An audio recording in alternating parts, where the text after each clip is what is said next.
கலைஞர்கள் மற்றும் பெற்றோர்களே, நாங்கள் எல்லாம் கிராமத்து கலைஞர்கள்.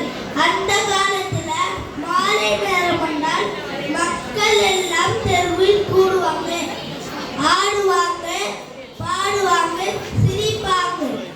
இப்போ மாலை நேரம் வந்தால் எல்லாம் தனித்தனியா மொபைல் போன் தான் பார்க்கறாங்க. நாங்க தான் மறைந்து போகும் கலையின் குரல். நான் பாடிய ஆட்டக்கலைஞன். அந்த காலத்துல பறை சாத்தம் மக்களை ஒன்று சேர்த்தது. இப்போ நோட்டிபிகேஷன் மக்களை மட்டும் தனியா வைத்திருக்கு. ஆனா நான் இன்னும் பெருமையாய் சொல்றேன், இந்த பறை தான் என் மொபைல். நான் கரகாட்ட கலைஞர். அந்த காலத்தில் நம்ம தேவையானால் கரகாட்டம் இல்லாமல் விழாவே நடக்காது. இப்போ தேவையானது தான் அதிகம். அந்த காலத்துல மக்கள் நேர்ல வந்து பார்க்கிறாங்க. இப்போ மக்கள் மொபைல்ல வீடியோ தான் பார்க்கிறாங்க. ஆனா என் கரகம் என்ன சொல்கிறது? நான் உண்மையான கலை.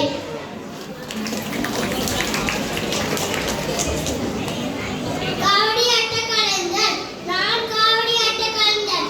அந்த காலத்துல கச்சேரி நடந்து பாடி ஆடி புடிக்கிறாங்க வேணுவாங்க. இப்போ யூடியூப்ல பாடல் போட்டி வீடியோவே உட்கார்ந்தே வேணுறாங்க. அந்த காலத்துல கால்களி கொப்பளம், இப்போ கைகளி ரிமோட் கண்ட்ரோல். ஆனால் என் நம்பிக்கை இன்னும் அப்பவாதிதான்.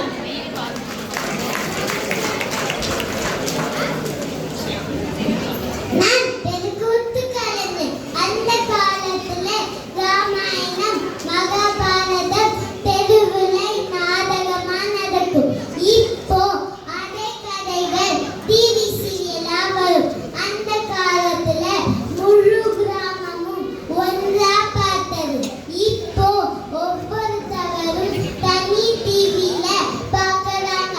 ஆனா நல்லதையும் கெட்டதையும் நேருக்கு நேர் கற்றுக் கொடுத்தது தெருக்கூத்துதான்.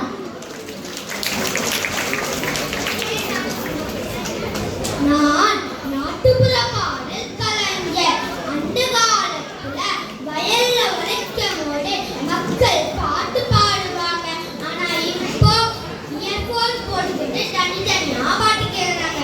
அந்த காலத்துல எல்லாருக்கும் ஒரே பாட்டு. ஆனா இப்போ பிளேலிஸ்ட்ல ஒருவருக்கு ஒன்றா பாட்டு சொல்ல மலைப்பின் உண்மை. கும்மி ஆட்ட கலைஞி. நான் கும்மி ஆட்ட கலைஞி. அந்த காலத்துல பெண்கள் எல்லாம் வட்டமா நின்று கை தட்டி கும்மி அடிப்பாங்க. இப்போ கை தட்டுறதுக்கு பதிலா மொபைல் ஸ்கிரீனை டச் பண்றாங்க. அந்த காலத்துல கை பிடிச்சாங்க. இப்போ மொபைல் பிடிக்கிறாங்க.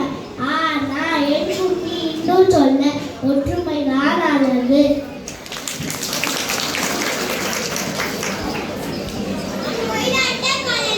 அந்த காலத்துல விவசாயம் முடிந்ததும் மகிழ்ச்சியோட ஒயிலாட்டம். இப்போ விவசாயம் குறைஞ்சது, மகிழ்ச்சியும் குறைஞ்சது. அந்த காலத்துல மண் வாசம் தான் இருந்தது. இப்போ புகை வாசம் தான் இருக்கு. ஆனா நான் இன்னும் அந்த மண்ணின் மனத்தை நினைவுகிறேன். நான் வில்லுப்பாட்டு கலைஞர். அந்த காலத்துல கதை சொல்ல வில்லுப்பாட்டு தான். இப்போ கதை சொல்ல நெட்ஃபிளிக்ஸ் கார்ட்டூன் சேனல் தான். அந்த காலத்தில் ஒரு கதை பல நீதி. இப்போ பல கதை சின்ன நீதி. ஆனால் என் வில்லுப்பாட்டு இன்னும் அதை மட்டும்தான் சொல்லும்.